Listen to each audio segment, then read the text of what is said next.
খুবই মাথা তাদেরকে নিয়ে সবাই, যাদের আমার হৃদয়ে স্থান আছে, এবং হৃদয়ে খুব কম কিছু মানুষেরই স্থান আছে। তাদের সাথে যদি কোনো রকম ভুল বোঝাবুঝি হয়, তাহলে তারা এরকম ভাবে আক্রমণ করবে না, তারা আমার সাথে আলাদা করে ফোন করে কথা বলবে। যারা সংবাদ মাধ্যম বা সোশ্যাল মিডিয়া বেছে নিয়েছে তাদের কিছু তারা আক্রমণ করার জন্য, যাদের সাথে আমার এই মুহূর্তে হয়তো ফোনে কথা হয়, তারা প্রবাবলি শিরোনামে আসার জন্যই করেছে এবং শিরোনাম পেয়েওছে সাকসেস।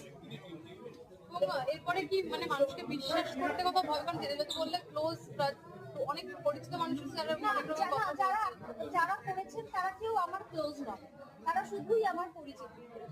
এখন ইদানিং কালে আমি দেখছি যে আমি তাদেরকে সত্যি ক্লোজ মনে করি, এত সংখ্যা পড়ে আছে তাদের, যে এখন মনে হয় যাদেরকে ক্লোজ মনে করি বলে বেছে নিয়েছি বলা যেতে পারে, এহেন সময় ঠিকঠাকই বেছে নিয়েছি।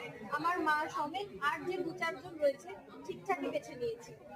তাদের তরফ থেকে আর কোনো এরকম আমার অবাক হওয়ার মতো কিছু ঘটবে না, আমি সেই ব্যাপারে খানিকটা নিশ্চিতই বলা যেতে পারে। যে এরপর কি রিয়ালিটি শো নিয়ে ভাববে? না, আমি আমার কাজ করে যাবো। মানে করবে সেটাই বলছি। হ্যাঁ, এটা তো আমার উপার্জন, আমার তো এটা রুজি রুটি, আমার তো এটা উপার্জন।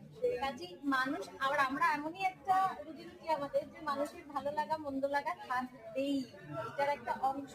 আমার তো এটা রুজি রুটি, আমাকে তো খেতে হবে, কাজে কাজ তো করতেই হবে, সব কাজ করতে, রিয়ালিটি শো